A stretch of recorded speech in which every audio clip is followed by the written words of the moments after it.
Baby's Bear. A short story written for Fiona Lovecraft by J. Lark Sonderbird. "I'm coming, Kev! Just a sec!" Ace called towards the bedroom of the tiny apartment. Kev, the mouse pup he was babysitting, was crying plaintively. It was time to feed him, and Ace had just finished warming a bottle of water and adding the formula when the little one had started wailing. He added the top and shook the bottle vigorously to mix it. Kev bawled louder at the delay. "I know, Kev, I know," Ace said, setting the bottle down and going to fetch him. He entered the cramped bedroom where Kev's crib and his mom's bed stood side by side. There was Kev, wearing only a diaper and holding to the bars of the crib. In spite of the crying, Ace couldn't help smiling at him. The baby mouse was so tiny, Ace's rabbit ears were probably longer than he was. Kev looked up as he entered, and cried some more while reaching his minuscule paw through the bars towards a spot on the floor nearby. "What's up, little guy?" Ace asked, glancing at the floor. Kev's stuffed teddy bear, Dwin, lay on the floor. Kev bounced up and down impatiently, grasping his hand and babbling, "Gin, Gin." "Well, how did he end up over here?" Ace said, retrieving the bear from the floor. He handed it to Kev, who reached for it eagerly. As Kev took the bear, its solid black eyes flashed. Ace blinked, momentarily blinded. It was as if the bear's eyes had reflected the light of the room into his own eyes, but magnified to the brightness of a camera flash. Kev rubbed his eyes, feeling odd. Was he dizzy? Maybe he was just hungry. As his vision cleared, he noticed Kev no longer crying, one arm wrapped securely around Dwin, the other reaching, waiting to be picked up. Ace chuckled. "Guess we're both hungry, huh?" He picked up the little mouse and carried him into the kitchen.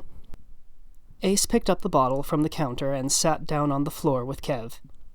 "Here you go," he said, holding the bottle towards Kev's mouth. But Kev turned his head away.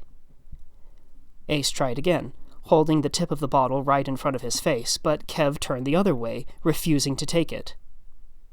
"What's wrong? I thought you'd be hungry," Ace said, trying once more, this time gently holding the child's head, but Kev scrunched up his face and pushed the bottle away. Picky today, are you?" Ace said. "Well, fine." He stood back up and placed the bottle back on the counter, then scooped up the little mouse and brought him to the living room floor. "We can try again in a little while." Ace laid Kev on a blanket on the floor with his stuffed bear, then sat down on the couch and opened a small bag of chips for himself he had brought from home. He opened the bag and caught a whiff of the crunchy, salty snack, and wrinkled his nose. Were they stale? He took a chip and gave it a sniff. It smelled normal, but for some reason it suddenly seemed unappetizing. He checked the bag again. These were his favorite brand of baked carrot chips. He snacked on them all the time. He popped one into his mouth and chewed. It didn't taste stale, but for some reason it seemed unpleasant. The flavor was far too strong, and the chewed-up chunks in his mouth made him feel sick. He tried to swallow but almost gagged. Dropping the bag of chips, Ace stood up and raced to the kitchen where he spat into the garbage can. Maybe he had an upset stomach. As he looked up from the trash, his eyes fell on the baby bottle he'd left on the counter. His stomach growled, and, strangely, he felt a sudden desire to drink it. Ace shook his head. That was silly. Drinking baby formula? Maybe if he was desperate, but it probably tasted like... Suddenly curious, Ace picked up the bottle, tipped back his head, and squeezed a little bit of the formula onto his tongue. His ears perked up in surprise. It was good. Why was it good? Ace hesitated, but then reasoned that he could always wash the bottle and mix up some more if Kev got hungry later. So he placed the bottle in his mouth and began to drink. The taste was as expected. like warm, watery, slightly sweetened powdered milk. And yet, Ace immediately felt better. Bemused, Ace returned to the living room, still drinking from the bottle. He suddenly felt a jolt of panic when he saw Kev reaching into the bag of chips he had dropped on the floor. "No, Kev! You'll choke on those!" He rushed forward, ready to snatch them away, when he realized Kev was already happily munching on something. While Ace stared, Kev shoved one of the chips into his mouth and began chewing. Ace had no idea the little mouse could already handle solid foods. Ace kept a close watch, but not once did Kev show any signs that he would choke or have any trouble with the snacks. "Huh. So you like those?" Ace said with a grin. "I guess it's only fair. Mind if we trade?" he said, holding up the baby bottle and taking another drink. He swallowed, and then chuckled to himself, grateful his older sister, Fiona, wasn't here to see him. He'd never hear the end of it. Ace sat down on the floor and kept an eye on Kev as he munched a few more carrot chips. Eventually he lost interest in the snack and scooted over to the soccer ball that was on the floor. It seemed like an odd thing to give a baby to play with. But Kev's mom had said he didn't have many toys, and that seemed to be the case. Apart from the ball, the only other toy in the room was Dwin the bear. Ace felt kind of sorry for the little mouse, but he seemed to enjoy rolling the soccer ball around. Ace stood up, walked towards the ball, and gave it a nudge with his foot. Kev giggled delightedly and chased after it on all fours, still clutching Dwin by the paw in one hand. Ace grinned, following, and then rolled it back in the other direction just before Kev got to it. Kev shrieked with laughter and chased after it again. Ace followed, then crouched down and stretched out his leg to stop the ball from rolling so Kev could catch it. Kev finally collapsed on top of the ball and Ace's leg. As he did so, Ace caught sight of Dwin's shiny black eyes and was startled when, for the second time, they flashed. Blinking rapidly, Ace stumbled backward, lost his footing, and then fell down hard on his tailbone. "Ow!" he moaned, rubbing his backside. Nearby, he heard Kev giggle. Ace's vision cleared and he saw Kev sitting nearby, smiling. Ace frowned. "Yeah, very funny. When you fall down, your butt is padded," he grumbled. He got to his feet, and almost immediately he stumbled and fell again, this time catching himself on the side of the sofa. He tried to stand again, but for some reason he couldn't stay steady. "Now what?" Ace wondered out loud. Why couldn't he walk? Had he hit his head when he'd fallen? Maybe he was dehydrated?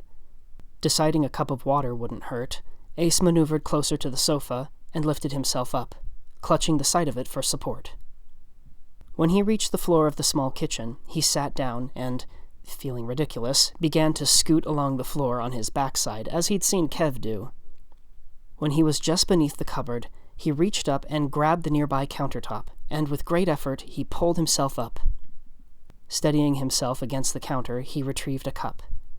He was just thinking about how to get himself to the sink when he was startled by the sound of footsteps on the kitchen floor behind him. He whirled around, nearly losing his balance again and dropping the cup in the process. But it was only Kev, who had wandered after him into the kitchen and now stood looking surprised by Ace's reaction. Kev was standing. It took Ace a moment for this fact to register, but the baby mouse had apparently been the source of the footsteps he'd heard. Ace gaped at him. "Since when can you walk?" he demanded. He'd spoken louder than he'd intended to, however, and Kev scrunched up his face at him, sat down on the floor, and began to cry. "No, hey, come on, I didn't mean—" "Please don't, it's okay, you just startled me, little guy." Ace awkwardly lowered himself to the floor and then scooted closer. He went to place a comforting hand on the mouse pup's shoulder, but he stopped. Was he imagining it, or did Kev seem bigger? When he'd first seen him, Ace thought he was practically an infant, but maybe he was remembering wrong, because Kev was clearly at least a toddler. Kev continued to whimper and had started sucking his thumb. Ace scooted closer to him. He noticed Dwin lying on the floor and picked up the bear. Ace held it to Kev, and the little mouse reached out to grab it. As soon as he touched Dwin, there was another flash from the bear's eyes. Ace clutched his head, which had once again started to pound. He felt his throat tighten with frustration. Wait, was he seriously going to cry? He'd barely cried since he was a young bunny. What was wrong with him? Unable to eat? Unable to walk? Random headaches? Feeling overwhelmed, Ace tried to calm himself down by taking several deep breaths. He couldn't afford to break down right now. After about a minute, he felt the pain in his head begin to lessen and his stress levels to ease. He relaxed. That's when he noticed his thumb was in his mouth. Ace stared down cross-eyed at his hand, which was shoved up to his face. He had started sucking on his thumb without even realizing it. More puzzling still, it had somehow calmed him down. But now he felt confused. Why had he... He suddenly realized Kev was gone. With a start, Ace got to his feet and immediately fell on his face. Tears stung his eyes, and he felt like he was going to cry again. He sucked harder on his thumb and felt his emotions calm once more. Who cared why it worked? For now, all that mattered was it worked. He awkwardly crawled on his knees and elbows so he could keep his thumb jammed in his mouth. He turned the corner around the kitchen counter so he could see into the living room. There was Kev, sitting by the sofa, no longer crying, and happily munching on another handful of chips. The toddler looked perfectly content and gave no indication that he had been sad and crying only moments before. Kev munched on another chip, and seeing it reminded Ace that he himself was hungry again, and he found himself wishing he could stand up and make himself another bottle. The thought gave him pause. The bottle. He couldn't even remember the last time he'd used the baby bottle before today, and yet suddenly he was craving formula. He'd been perfectly fit when he'd arrived this evening, but now it was as if he'd forgotten how to walk. He was sucking on his thumb and acting like a crybaby. No, a real baby. He looked at Kev again, who abandoned the chips and wandered over to his soccer ball. He walked confidently, without any wobble at all, and Ace could swear that he looked bigger than just a few minutes ago. It was as if Kev were rapidly growing older, while Ace was... Ace felt his heart rate quicken. This couldn't be real, could it? How would it even be possible? Then his eyes fell on Dwin, lying on the floor near Kev. Ace remembered the few times he'd thought he'd seen the bear's eyes flash. Each instance had been accompanied by headaches, disorientation, and some sudden loss of ability to function. Was the bear somehow cursed? Ace immediately felt silly for thinking it. But at that moment, Kev's ball rolled near Dwin, nudging the bear in such a way that its head tilted towards Ace. Its eyes twinkled innocently. Ace felt spooked, and immediately resolved to call Kev's mom and tell her he wasn't feeling well and had to go home early. He crawled awkwardly to the sofa where he'd left his phone. He reached up, grabbed it, and clicked it on. The phone's unlock screen greeted him, and Ace stared at it blankly. He'd tapped in the code so many times before he barely had to look at the numbers, but now he couldn't remember what it was. It was 4 digits, or was it 5? No, 5 was one of the numbers. Did it come first, or was it second? He stared at the number pad, and he suddenly realized he didn't even know what a 5 looked like. Which one was number 5? He shoved his thumb into his mouth again, trying not to panic. If he couldn't unlock his phone, maybe he should just make an emergency call. But would he even be able to do that? Ace! A happy voice behind him suddenly called out. Startled, Ace whirled around just in time to see Kev kick the ball straight at him like a miniature League One striker. It hit him in the leg with surprising force, causing him to drop his phone in surprise. Ouch! Kev rubbed his leg. Kev, be careful with that, he said. then noticed the little mouse was giggling and running towards the ball, towards him, and clutched in his arms was Dwin. In a moment of blind panic, Ace lurched backwards away from the approaching bear, arms and legs flailing. As he did so, his foot connected with something soft and fuzzy. He didn't see the bear's eyes, but he did see the flash. Once again, Ace felt blinded for a few moments. This time, however, his vision didn't return. He moved around and felt as though he were tangled in something. Then he heard an unfamiliar male voice near him, yelling unhappily. Ace rolled aside, away from the voice, and finally extricated himself from whatever he was tangled up in. Ace's vision returned, and he realized he'd been trapped in his own clothes. His head and shoulders stuck out from the neck of his t-shirt, which hung limply around him. He looked down at himself and saw the arms and hands of a baby bunny. "No," he said in disbelief, and a small, high-pitched voice squeaked out of his own mouth. Frightened, Ace felt tears stream from his eyes. He sucked on his thumb again, but it only brought him marginal comfort. "Mommy!" The other voice suddenly grabbed Ace's attention. Ace followed it to see a teenage mouse, huddled in the fetal position and rocking slightly where he sat on the carpet. The tattered remains of the now far too small diaper he'd previously been wearing lay on the floor next to him. "Oh, Mommy! Want Mommy!" Kev blubbered pitifully and began pounding his fists on the floor, throwing a tantrum exactly like a toddler would, but with all the force of his newly grown body. Ace stared in terror at the bizarre scene. What would he do? What could he do? He struggled out of his clothes and crawled away from Kev, desperately trying to think of something. Anything! His eyes fell on Dwin. He had accidentally kicked the bear out of Kev's hands, and now it lay on the other side of the room. Suddenly, Ace knew what he had to do. He had to get to Dwin.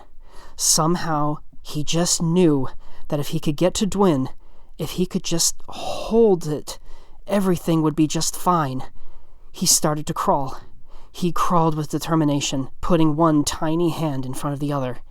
He had to get to Dwin. He just had to. He suddenly heard Kev stop crying.